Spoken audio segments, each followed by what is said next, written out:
must have set some kind of FPL record in game week 9. It's really frustrating. I'll talk more about this soon. In this video, I'll also take a look at an updated watch list, my transfer plans, and the captain selection ahead of game week 10. So let's have a look.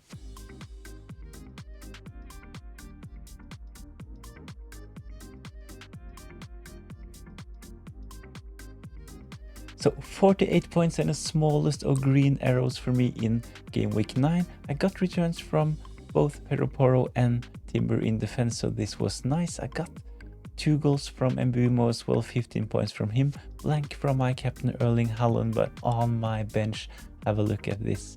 I had both Rodon, really frustrating in the first fixture of game week 9, seeing that Rodon scored early on, close to keeping a clean sheet as well, but he picked up defensive contributions and bonus points, so 13 points for Rodon. And of course the last game of game week 9 as well, Van de Ven, 23 points brace, he got bonus, he got defensive contributions, so a really good game from Van de Ven. It was really frustrating watching that game, but I had Pedro Porro with 11 points, so this made it a bit better at least, but really frustrating. I actually played my bench boost in game week 8 as well. Should have waited one more week and played it this game week, but of course it is what it is. At least I have those players on my bench. Hopefully I can get a couple of prize rises, but let's take a look at the team for game week 10. This video is powered by Footium, an online multiplayer manager game. This game is about owning and managing your own football club. There will be daily games. You can tweak the tactics, make substitutions, stuff like that, and you can get promoted if you do well. You can promote players from your youth academy, so it's kind of similar to the old football manager game before all the updates and all the press conferences and stuff like that. So I think this game looks really cool, so if you're interested, check it out. You can also sell and buy players, and you can upgrade your stadium, stuff like that, and you will get rewarded for your performance. So if you're interested, go check Footium out. So this is my game week 10 team. It looks decent on paper, but I have a lot of players involved in the same fixture, Chelsea against Spurs. So I have Sanchez in goal and have Joao Pedro up front and have a triple up on Spurs as well. So at the moment, Pedro Porro, he's in my starting 11.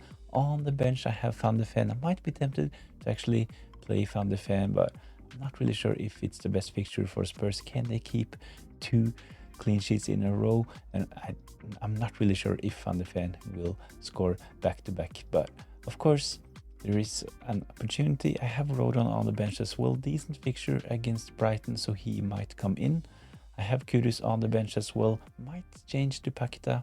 The fixture is tough for West Ham and they haven't really looked that great recently. But Paqueta, he is a 90 minutes man. He is on penalties, so I'm a bit tempted to play Paqueta at home against Newcastle. So this is where I'm at the moment. I might be tempted to make a couple of moves. One of the most popular transfers ahead of game week 10 is to sell Joao Pedro, and I'll look into this in the transfer section in a minute. Can potentially make a transfer in defense as well. I'm not really sure if I like the features for Spurs going forward. Of course, they delivered in game week 9 and picking up 11 and 23 points from Porro and Van de Ven, but in game week 8, when I played my bench boost, I remember that they got 1 and 0 points in that game week. So can we trust Spurs going forward? I'm not really sure. Is it sustainable to have a double up on the Spurs defense with those tough fixtures coming up? I'm not really sure about this either, so take a look at this in the transfer section. So if you haven't done so, please go check out my game week 10 wildcard and free hit video as well. I'm discussing transfers and the watch list in this one as well, so if you want more details, go check this video out. But quickly, let's take a look at this watch list. Mateta, he will probably be the most transferred in player ahead of game week 10. Really good fixtures. He actually has better attacking stats compared to Erling Haaland in the last 4 games. Good fixtures coming up, so Mateta definitely want to consider in. Enzo Fernandez as well, while Cole Palmer is injured, he is the first choice penalty taker for Chelsea.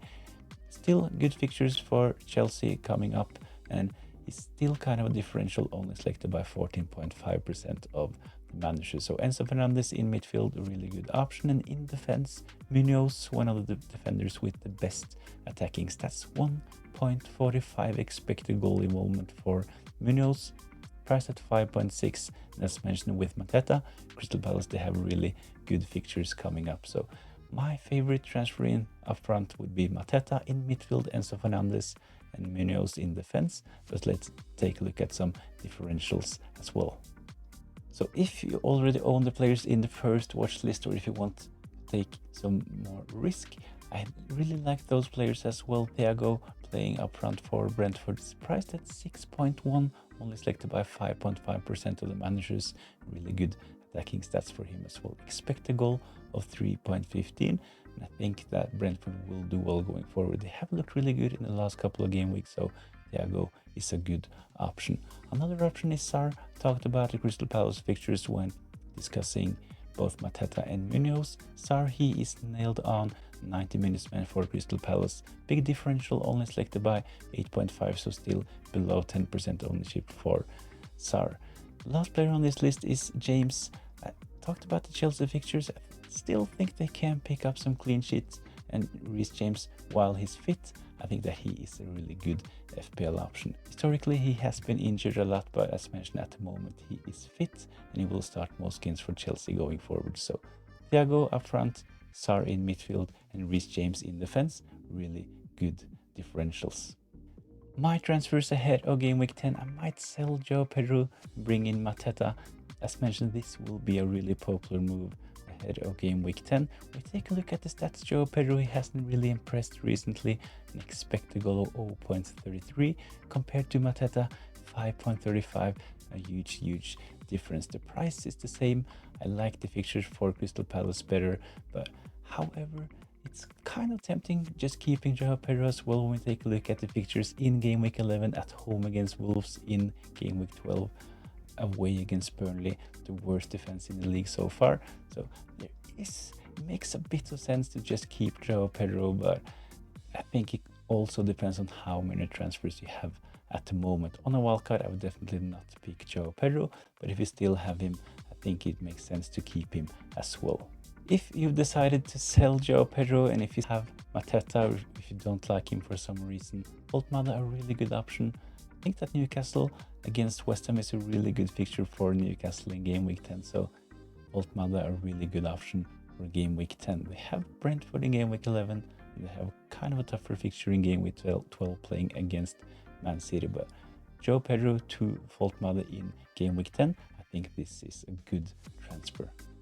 So I might decide to just keep Joao Pedro as mentioned because of the good fixtures in game week 11 and game week 12. I might also make a transfer in defense, Pedro Porro, even though he did well in game week 9. I don't really like the fixtures for Spurs going forward. So in game week 10 playing against Chelsea, in game week 11 they play against Man United. Especially if you have a midfielder from Man United, Mbumo or Bruno Fernandes, it would make sense to bench or sell Joao Pedro in game week 11. Same goes for game week 12 playing against Arsenal. Most of us have Arsenal attackers, so we don't really want to have our attackers playing against our defenders. So in the upcoming fixtures, Pedro Porro, he will play against my midfielders and forwards. So I'm a bit tempted to sell Joao Pedro, even though he did well as mentioned in game week 9. So one of my options is to finally bring in Gabriel. His price has gone up to 6.4, but they have really good fixtures and he is the most expensive player in the game for a reason. He can contribute with attacking returns, he can pick up defensive contributions, and at the moment I think that he is a really good option. So Joao Pedro to Gabriel, this might be the transfer for me in game week 10. Another option is to sell Pedro to bring in Munoz. I really like him as well. I talked about the fixtures a couple of times already.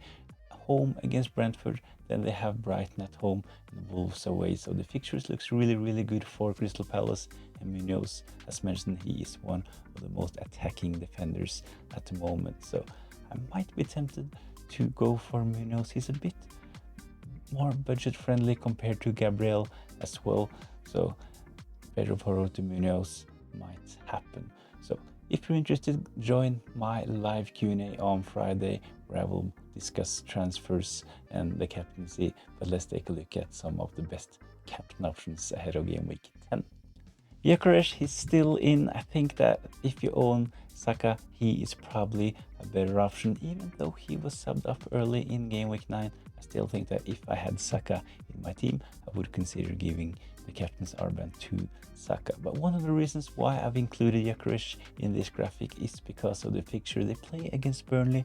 Definitely one of the worst teams defensively. They have kept one clean sheet. Remember this from game week 8 playing against Leeds, but they have conceded 9 goals in the last 4 games. This is most of all of the teams. They have conceded 14 big chances, 26 shots on target. They have an expected goal of 8.34. So even if they have kept one clean sheet, they still have the worst defensive stats. So Arsenal, a really good fixture for them in game week 10. So I'm still a bit tempted by Gyökeres, but his form is probably putting me off too much. So I might go for another option.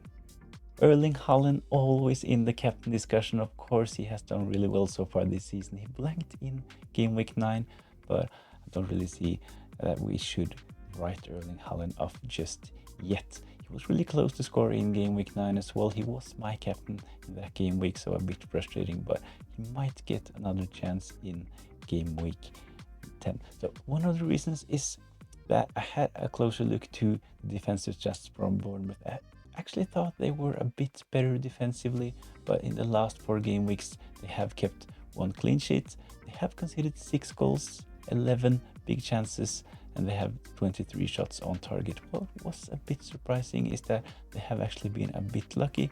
They have an expected goal conceded of 7.51. So they have actually been a bit lucky, only conceding 6 goals. I thought that the stats for Bournemouth would be a bit better. So the fixture for Man City in game week 10 at home against Bournemouth, this is actually a decent fixture for Man City. Another option for me, and this is what I'm actually leaning towards at the moment, is to captain Mbeumo. I was really close to captain Mbeumo in game week 9 for his 15 points, but I went for Erling Haaland. Might be tempted by Mbeumo in game week 10. Nottingham Forest, not the same team as we got used to from 24-25 season. In the last 4 games, they haven't kept any clean sheets. They conceded 8 goals, 13 big chances conceded, 23 shots on target, and they have an expected goal of 7.37. So not the best defensive team. We can see that they are in the bottom for all of those stats. So I think that the fixture playing against Nottingham Forest, even though if it's away, I think this is a really good fixture for Man United. My only worry with Mbeumo is that he's not on penalties. He would probably be locked in for me if we knew that Mbeumo were taking the penalties for Man United, but at the moment I still think that Mbeumo is a really good captain option. So please let me know in the comments down below who will be your captain for game week